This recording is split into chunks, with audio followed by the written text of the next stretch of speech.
بسم الله الرحمن الرحيم.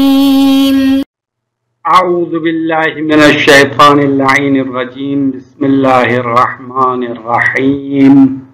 طلاب کرام السلام علیکم ورحمۃ اللہ وبرکاتہ. امید ہے آپ سب خیر عافیت کے ساتھ ہوں گے. فرائض الاصول رسائل حصہ سوم سبق نمبر 34. استصحاب کے بنیادی تقسیمات میں سے تیسری تقسیم شک کے اعتبار سے ہوتی ہے. استصحاب کے بنیادی تقسیمات کے بارے میں گفتگو جاری ہے. تو یہ تقسیمات کی آخری تقسیم ہے. تو اب تک ہم نے استصحاب کی دو بنیادی تقسیمات کے بارے میں تفصیلی گفتگو کی ہے. پہلی تقسیم مستصحب کے اعتبار سے ہوتی تھی اور اس کے اندر 3 تقسیمات تھے. اس کے بارے میں مفصل گفتگو ہو چکی. دوسری تقسیم مستصحب پر دلالت کرنے والی دلیل کے اعتبار سے ہوتی تھی. اس کے بارے میں بھی تفصیلی گفتگو ہو چکی ہے. تیسری تقسیم استصحاب کے اندر اخذ ہونے والے شک کے اعتبار سے ہے اور اس کے اندر بھی 3 تقسیمات ہے اور اس کے بارے میں گفتگو کا آغاز کرتے ہیں. تو پہلی تقسیم میں شک کے منشا کے اعتبار سے اور شک پیدا ہونے کی وجہ سے اعتبار سے تقسیم ہوتی ہے. استصحاب میں اخذ ہونے والے شک کے اعتبار سے استصحاب کی تقسیم بندی. استصحاب کے ارکان میں سے ایک شک کے لاحق ہے. تو شک کے بنیاد یا شک کی وجہ شک کے منشا کے اعتبار سے استصحاب کی تقسیم بندی ہوتی ہے. استصحاب کے ارکان میں سے ایک شک کے لاحق ہے. اسی شک کے اعتبار سے استصحاب کے 3 تقسیمات ہے. ان میں سے پہلی تقسیم یہ ہے کہ کبھی امور خارجی میں اشتباہ ہونے کی وجہ سے شک ہوتا ہے. جیسا کہ کبھی شک ہوتا ہے کہ پیشاب سرزد ہوا ہے یا نہیں، یا جو رطوبت نکلی ہے وہ پیشاب ہے یا وضی ہے پتہ نہیں چلتا ہے. امور خارجی میں اشتباہ ہونے کی 2 مثال دی ہے. ایک مثال یہ ہے کہ انسان نے پہلے وضو کر لیا، طہارت حاصل ہونا یقینی ہے. اس کے بعد کچھ گھنٹے گزرنے کے بعد اس کو شک حاصل ہوتا ہے کہ آیا مجھ سے کوئی حدث سرزد ہوا ہے یا نہیں، یعنی پیشاب کیا ہے یا سویا ہے یا نہیں سویا ہے، یعنی وضو باطل کرنے والی چیزیں اس سے سرزد ہو گئی ہے یا نہیں ہوئی ہے، شک ہوتا ہے. تو یہ شبہ موضوعیہ کی مثال ہے اور امر خارجی میں اشتباہ ہونے کی وجہ سے شک حاصل ہوتا ہے. یا جو رطوبت نکلی ہے وہ پیشاب ہے یا وضی ہے پتہ نہیں چلتا، یعنی وضو کے بعد ایک رطوبت تو نکلی ہے لیکن اس رطوبت کے بارے میں پتہ نہیں چلتا ہے کہ وہ پیشاب ہے. اگر پیشاب ہے تو وضو باطل ہو جائے گا. یا وضی ہے، وضی تو پیشاب کے بعد عام طور پر نکلنے والی رطوبت ہے.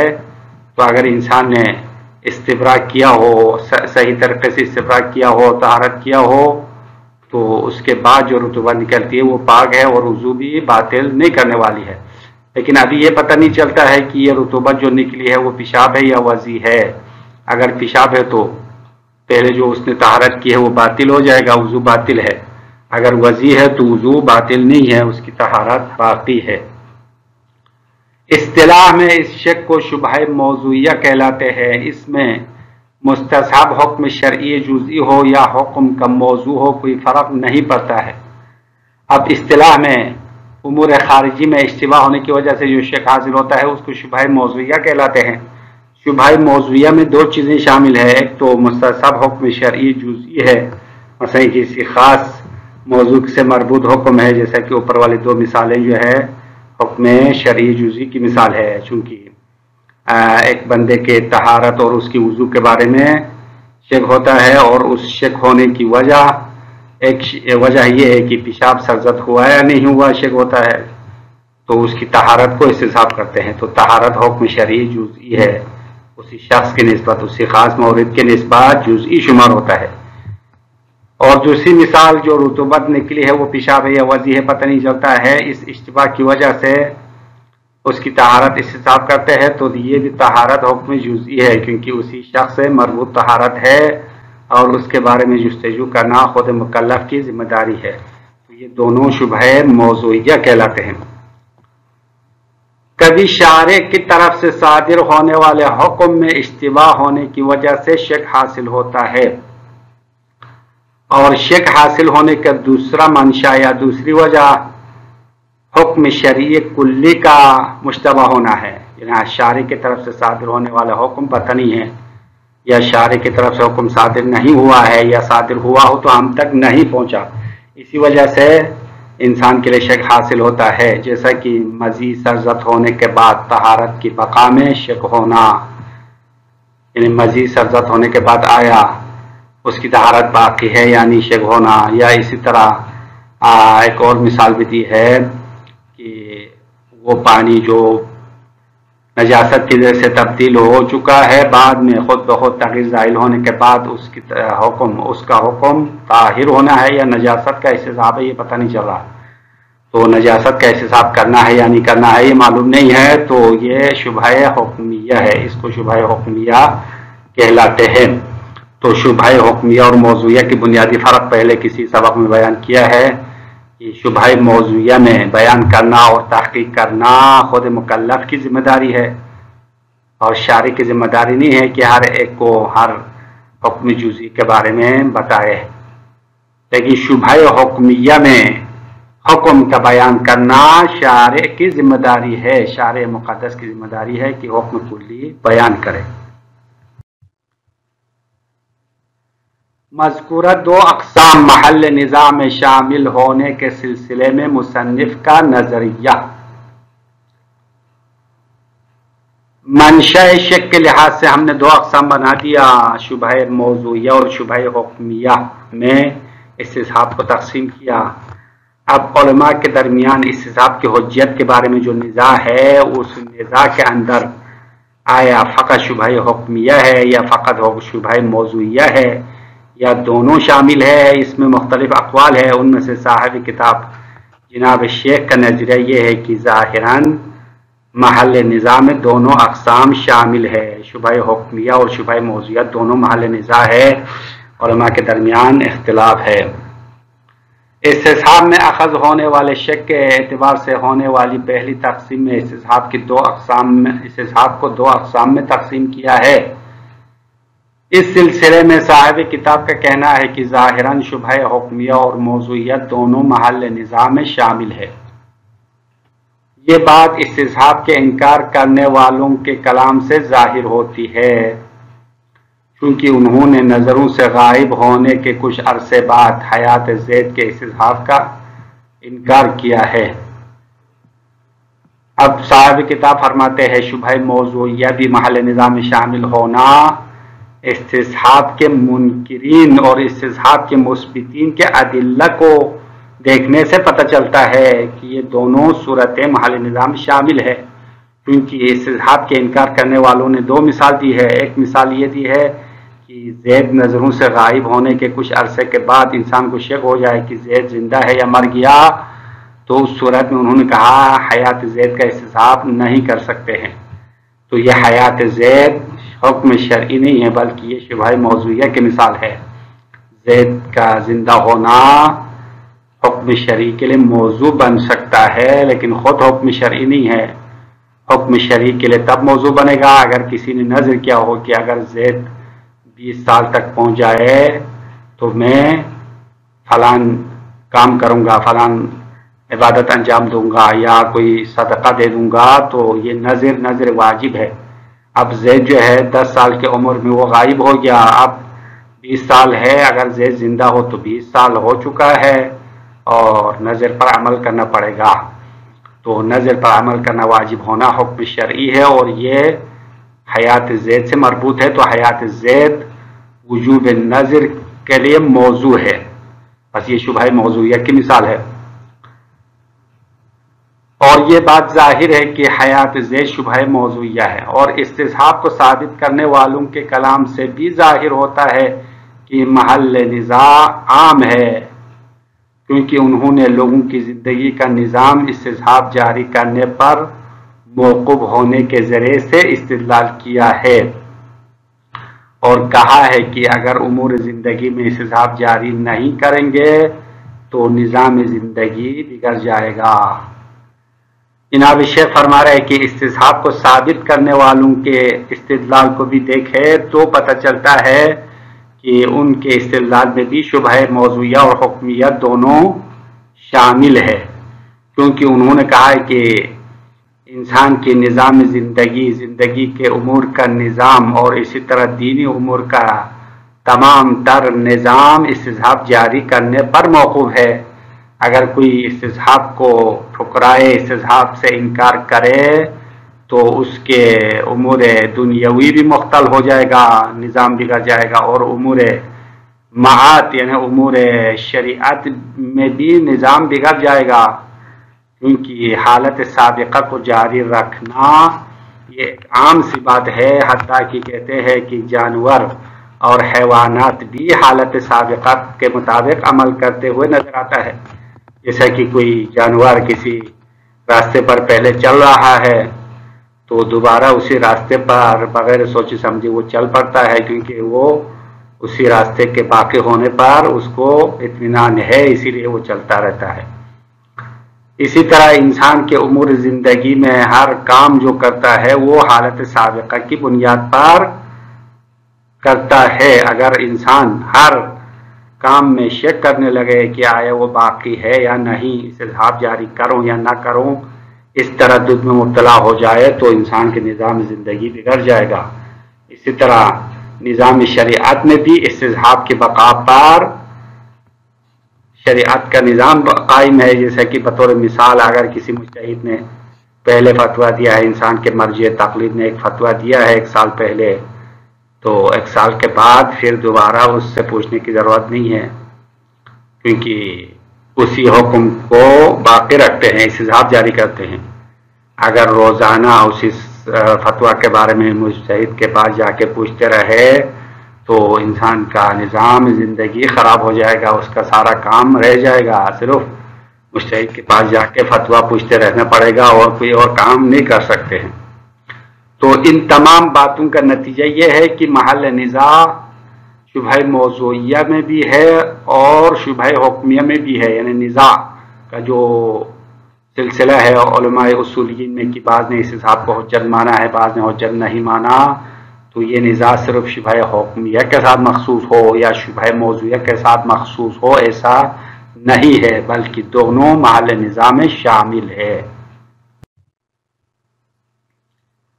وَأَمَّا بِاعْتِبَارِ الشَّكِّ فِي الْبَقَاءِ، استصحاب کی تقسیمات میں سے بقا میں شک ہونے کے اعتبار سے جو تقسیم ہوتی ہے فَمِن وُجُوهٍ أَيْضًا، بس یہ بھی کئی وجوہ سے تقسیم ہوتی ہے۔ ایضاً اس لیے کہا چونکہ اس سے پہلے ہونے والے تقسیمات میں بھی کئی تقسیمات ہوتے تھے، ہر تقسیم کے اندر بھی 3 تقسیمات ہے۔ اسی طرح شک کے اعتبار سے ہونے والے تقسیم ہے، اس کے اندر بھی 3 تقسیمات ہے۔ احدھا، ان وجوہ میں سے پہلی وجہ منشأ الشک اما اشتباہ الامر الخارجی و اما اشتباہ الحکم الشرعی۔ تو پہلی تقسیم بندی یہ ہے کہ شک کا جو منشا ہے، شک کے محل پیدائش یا امر خارجی میں اشتباہ ہونا ہے یا حکم شرعی میں اشتباہ ہونا ہے۔ تو شک پیدا اس لیے ہوتا ہے کہ امور خارجی میں اشتباہ ہے یا حکم شرعی میں اشتباہ ہے۔ من جہت ان الشک قد ينشأ من اشتباہ الامر الخارجی، اس جہت سے کہ بے شک شک کبھی امر خارجی میں اشتباہ ہونے سے پیدا ہوتا ہے۔ مثل الشک فی حدوث البول، جیسا کہ انسان کے لیے شک حاصل ہوتا ہے کہ آیا پیشاب سرزد ہوا یا نہیں ہوا، تو پہلے اس نے وضو کیا ہے، کچھ گھنٹے گزرنے کے بعد حدوث بول میں شک ہو جائے، تو یہ حدوث بول جو ہے امر خارجی ہے، اس میں اشتباہ ہے۔ او کون الحادث بولا او وضیعا، یا کوئی رطوبت تو نکلی ہے لیکن اشتباہ ہے کہ جو حادث ہونے والی رطوبت ہے وہ بول ہے یا وضیع ہے، پتہ نہیں چلتا۔ وَيُسَمَّى بِالشُّبْهَةِ فِي الْمَوْضُوعِ، اور اس اشتباہ کو شبہ موضوعیہ نام رکھا جاتا ہے۔ سواء كان المستصحب حكما شرعيا جزئيا اب شبہ موضوعیہ میں فرق نہیں ہے کہ مستصحب حکم شرعی جزئی ہو کا طہارت فی المثالین، جیسے کہ گزشتہ 2 مثالوں میں طہارت کا حکم جاری کرنا یہ شبہ موضوعیہ کے حکم جزئی کی مثال ہے، کیونکہ پہلے اس نے انسان نے وضو کیا ہے، بعد میں بول کے حادث ہونے میں شک ہو تو طہارت کا حکم لاگو کرتے ہیں۔ استصحاب ماننے والے کہتے ہیں یہاں وضو کے بقا کا حکم لگاتے ہیں۔ اور اسی طرح ایک رطوبت حادث ہو گئی ہے، سرزد ہو گئی ہے، لیکن بول ہے یا وضی ہے پتہ نہ چلے، تب بھی طہارت کا استصحاب کرتے ہیں، یعنی اب بھی اس کا وضو باقی ہے، تو یہ شبہ موضوعیہ میں حکم جزئی کی مثالیں ہیں۔ ام موضوعاً، یا وہ مستذہب جو ہے حکم شرعی جزئی نہیں ہے بلکہ موضوع ہے، حکم شرعی کا موضوع ہے، کالرطوبتی والکریتی، جیسا کہ رطوبت کا باقی ہونے کا استصحاب کرنا، رطوبت خود حکم شرعی نہیں ہے بلکہ حکم شرعی کے لیے موضوع ہے۔ والکریتی، اسی طرح کسی پانی کی کریت کے بقا کا استصحاب کرنا، جیسا کہ پہلے ایک زمانے میں کور کی مقدار میں پانی تھا، بعد میں کچھ پانی الگ کیا، پانی نکال دیا، پانی نکالنے کے بعد شک کرتے ہیں کہ آیا کور باقی ہے یا نہیں، تو یہاں پہ استصحاب کریت جاری کرتے ہیں، اور استصحاب جاری کرنے کا نتیجہ یہ ہے کہ اس میں اگر کوئی نجاست گر جائے تو وہ فوراً نجس نہیں ہوگا، تو یہ کریت خود جو ہے حکم شرعی کا موضوع ہے۔ وَنَقْلِ اللَّفْظِ عَنْ مَعْنَاهُ الْأَصْلِي، اسی طرح کسی لفظ کے بارے میں انسان کو شک ہوتا ہے کہ اس کے معنی لغوی سے منقول ہوا یا نہیں ہوا، تو استصحاب جاری کرنے والے یہاں پہ بھی استصحاب جاری کرتے ہیں، کہتے ہیں کہ وہ لفظ اپنے معنی اصلی میں باقی ہے، تو یہ لفظ خود حکم شرعی نہیں ہے بلکہ حکم شرعی کے لیے موضوع ہے۔ وَشِبْهِ ذَلِكَ، اس جیسے اور بھی بہت ساری مثالیں ہیں شبہ موضوعیہ کے لیے۔ وَقَدْ يَنْشَأُ مِنْ اشْتِبَاهِ الْحُكْمِ الشَّرْعِيِّ، کبھی جو اشتباہ ہے وہ شک ہے وہ حکم شرعی الصادر میں شارع سے صادر ہونے والے حکم شرعی میں اشتباہ ہونے سے شک پیدا ہوتا ہے، اشتباہ پیدا ہوتا ہے۔ کشک فی بقاء نجاست المتغیر بعد زوال تغیرہ، جیسے کہ ایک مثال دیا شبہ حکمیہ کے لیے کہ اس پانی کے بقا، اس پانی کی نجاست باقی ہونے کا حکم لگانا ہے، المتغیر بعد زوال تغیرہ، وہ پانی تبدیل ہونے والا ہے، اس کی تغییر زائل ہونے کے بعد اس کی نجاست کے بقا کے بارے میں استصحاب جاری کرتے ہیں۔ تو آیا کوئی پانی پہلے سے نجاست کے اوصاف میں سے کسی ایک میں تبدیلی آ گئی ہو، بو یا رنگ یا ذائقہ اس میں تبدیل ہو گئی ہے، بعد میں کچھ زمانے گزرنے کے بعد وہ تبدیلی خود بہت زائل ہو جائے، تو آیا وہ پانی نجس ہے یا پاک ہے، اس کے بارے میں شارع بتانا پڑے گا۔ حکم شرعی شارع کی طرف سے یہاں پہ صادر نہیں ہوا، یا صادر ہوا ہے تو ہم تک نہیں پہنچا ہے، اس لیے ہمیں پتہ نہیں چل رہا ہے کہ وہ پانی نجس ہے یا پاک ہے۔ وطہارت المکلف بعد حدوث المزی منہ، اسی طرح مزی صادر ہونے کے بعد مکلف کی طہارت کا حکم لاگو ہوتا ہے یا نہیں ہوتا، یہ بھی حکم شرعی میں اشتباہ ہونا ہے۔ ونحو ذالک، اور اس جیسے بہت ساری اور مثالیں شبہ حکمیہ کے لیے دے سکتے ہیں، اور اس کا بیان کرنا شارع کی ذمہ داری ہے۔ والظاہر دخول القسمین فی محل النزاع، مصنف فرما رہے کہ ظاہراً دونوں قسمیں محل نزاع میں داخل ہے، یعنی شبہ حکمیہ موضوعیہ دونوں محل نزاع میں شامل ہے۔ کما یظہر من کلام المنکرین، جیسا کہ یہ بات استصحاب کے انکار کرنے والوں کے کلام سے ظاہر ہوتی ہے۔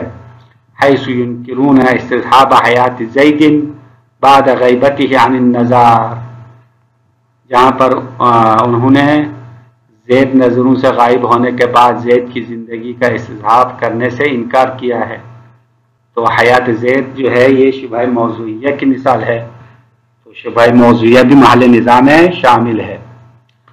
والبلد المبنی علی ساحر البحر، اسی طرح استصحاب کے انکار کرنے والوں نے ایک اور مثال دی ہے، اس شہر کی مثال دیا جو سمندر کے اطراف میں تعمیر کیا گیا ہے، اور اس شہر کے خراب ہونے کے بارے میں شک ہو جائے تو استصحاب جاری نہیں کر سکتے ہیں، یعنی منکرین نے یہ کہا استصحاب جاری نہیں کر سکتے ہیں، لیکن مثبتین نے کہا استضعاف جاری کر سکتے ہیں. تو بہرحال یہ بلد مبنی محل نزاع ہے اور بلد مبنی شبہ موضوعیہ کی مثال ہے، یہ شبہ حکمیہ نہیں ہے. ومن کلام المثبتین، اور یہ بات مثبتین کے کلام سے بھی ظاہر ہوتی ہے. یہ من کلام المثبتین عطف ہے من کلام المنکرین پر، کہ عبارت کا مطلب یہ ہوگا کما یظہر من کلام المنکرین اور کما یظہر من کلام المثبتین، کہ جس طرح محل نزاع میں دونوں صورتیں شامل ہونا منکرین کے کلام سے ظاہر ہوتا ہے، اسی طرح مثبتین کے کلام سے بھی ظاہر ہوتا ہے. مثبتین یعنی استضعاف کو ثابت کرنے والے، ان کے کلام میں اگر دقت کرے تو یہ ثابت ہوتا ہے. حیث یستدلون بتوقف نظام معاش الناس ومعادہم علی الاستصحاب، جہاں پہ مثبتین نے نظام زندگی، لوگوں کی زندگی کے نظام اور ان کی معاد یعنی ان کے امور شرعی کے نظام کا استصحاب پر موقوف ہونے سے استدلال کرتے ہیں.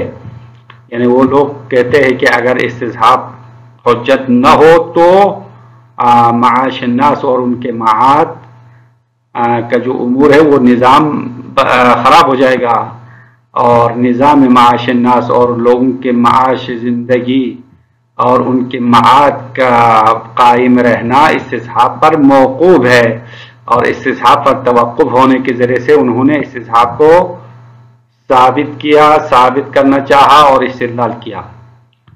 تو مطلب یہ کہنا چاہتا ہے کہ صاحب کتاب چونکہ معاش الناس لوگوں کی زندگی کے نظام میں جو امور ہے وہ حکم کے بارے میں بھی ہے اور موضوعات کے بارے میں بھی ہے، تو شبہ حکمیہ اور شبہ موضوعیہ دونوں شامل ہے.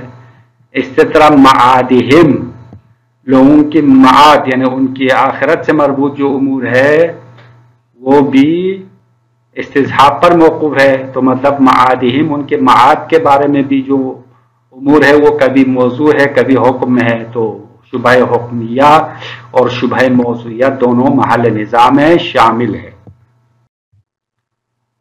السلام علیکم ورحمۃ اللہ وبرکاتہ.